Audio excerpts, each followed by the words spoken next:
मेरे YouTube channel Sanskrit भाषा ज्ञान में आपका बहुत बहुत स्वागत है। जैसा कि मैंने आपको कल ही अपकमिंग वीडियो के बारे में बता दिया था कि आज जो है गुण संधि का उदाहरण जो है करवाया जाएगा।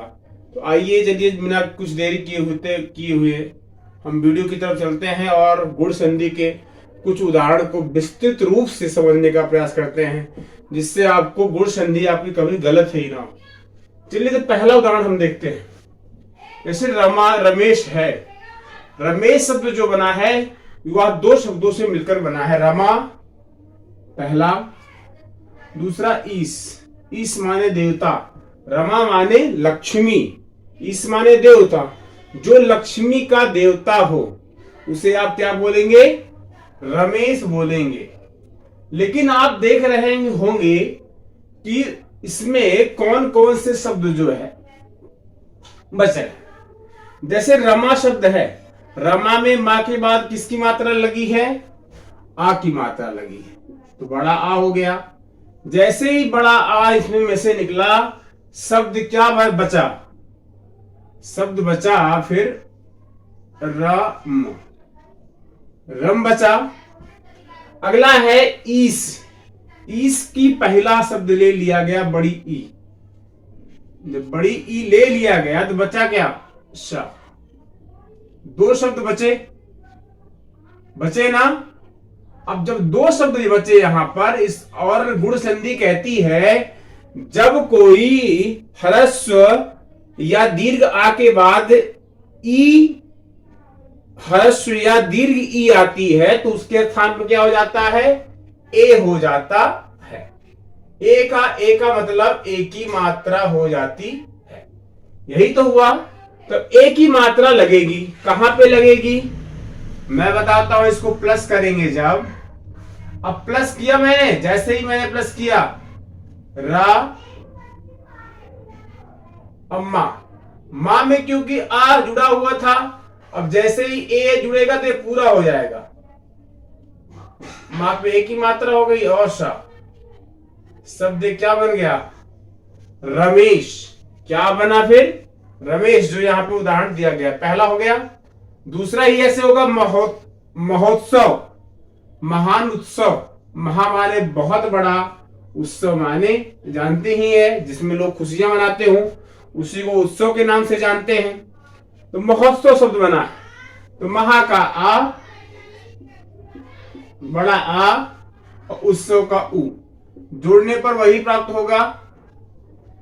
क्या प्राप्त होता है? अगर उ है, अगर ई है, बड़ी ई है, तब तो ए प्राप्त होता है। अगर उ ह्रस्व है या दीर्घ है तो क्या प्राप्त होता है? ओ प्राप्त होता है। ओ प्राप्त होने का मतलब ओ की मात्रा। अब देखो, महोत्सव में जब आ हट गया तो शब्द क्या बचा? मह शब्द बचा। और उत्सव का उ हट गया तो आधा ता सा वा। यही बचा इसमें। लेकिन अब क्या इसमें जुड़ेगा? बीच में जुड़ेगी ओ की मात्रा। क्या इसमें जुड़ेगी बीच में? ओ की मात्रा। क्योंकि हम पढ़ क्या रहे हैं? स्वर संधि में गुण संधि, तो जोड़ दो बीच में मात्रा। मह लिखा था, उसे में ओ की मात्रा जोड़ दी। आधा ता है, सा है और वाह है। क्या बन गया? महोत्सव बन गया। क्या बन गया? महोत्सव। अब तीसरा उदाहरण देखते हैं। देवर्षि आया है। देवर्षि में देव अर्थात देवता, ऋषि माने देवताओं के ऋषि। कौन से हैं? देवर्षि। अब इसमें देव में आ है, ह्रस्व आ, क्योंकि हर एक व्यंजन में आ तो छिपा ही होता है। और री है। मैंने कहा था अगर ह्रस्व री अगर है या दीर्घ री है, दोनों का क्या हो जाएगा? अर हो जाता है। दोनों को जोड़ते हैं तो क्या बन जाता है? अर। अब देखो, देव का देव ही लिखेंगे ना, और अर, री हट गया तो सी यहां पे बचा सिर्फ बस। अब कह रहा है जब आ और री जुड़ेंगे तो अर बनता है, अर बचता है, अर है। अब अर इसके बीच में जुड़ेगा तो कैसे जुड़ेगा? दापेय की मात्रा वा के साथ जब आ जुड़ेगा तो पूरा वा हो जाएगा, और ये आधा रा जो है सबके ऊपर जाके जुड़ जाएगा। जुड़ जाएगा नहीं, ये देखो आधा रा जाके जुड़ गया। शब्द क्या बन गया?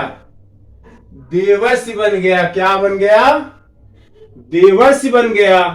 ऐसे ही अब तवल्लकारा, इसका मुख्य रूप से प्रयोग संस्कृत में किया जाता है।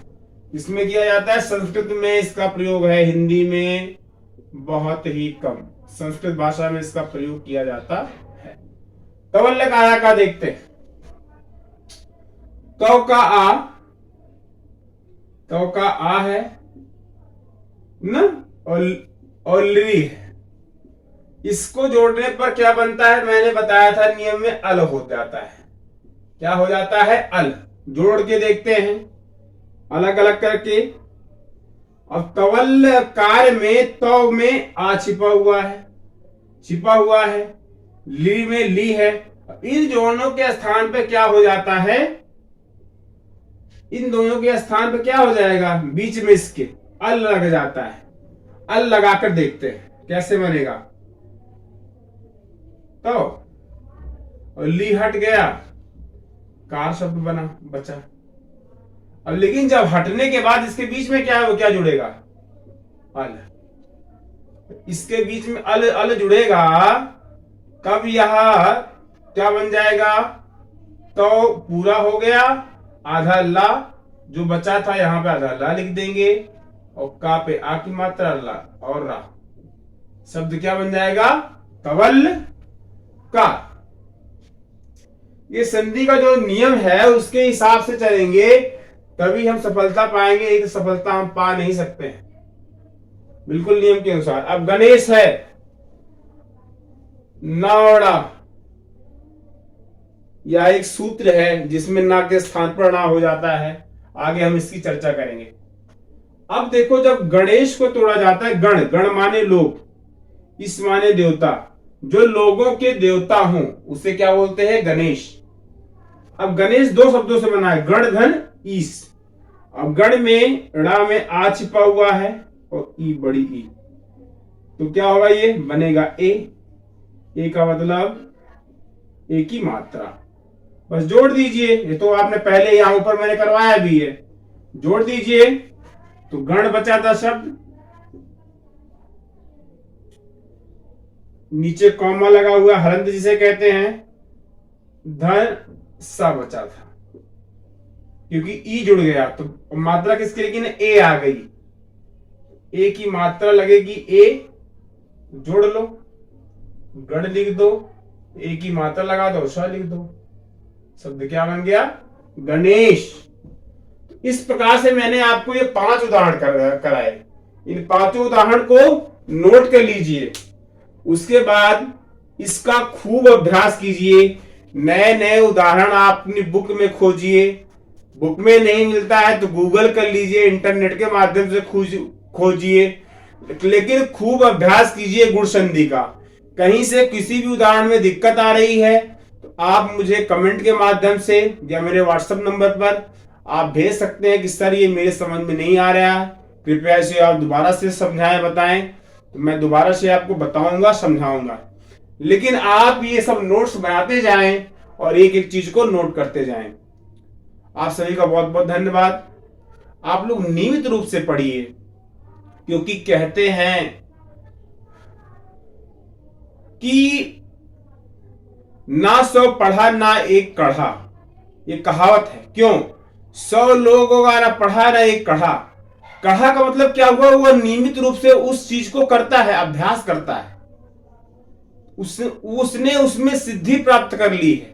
उस काम को वो आंख मूंद कर भी कर सकता है। कितने लोग जन्म से अंधे होते हैं लेकिन बर्तन और घर की साफ सफाई इतना सुंदर रखते हैं, तो क्या है वो लोग? वो उस कार्य में सिद्ध हो गए हैं। तो अगर आपको भी अपने कार्य को सिद्ध करना है तो क्या करना पड़ेगा? नियमित रूप से अभ्यास करते रहना होगा। और उसके नियमित अभ्यास का मतलब क्या है कि नियमित रूप से 6-7 घंटे पढ़ाई करनी पड़ेगी, तभी आप अच्छे नंबर से बोर्ड की परीक्षा में पास होंगे। तो जी जान से लग जाइए, खूब मेहनत कीजिए। इसी शब्दों के साथ, इन शब्दों के साथ मैं कहूंगा जय हिंद, जय भारत, वंदे मातरम। बहुत बहुत धन्यवाद आप सभी का।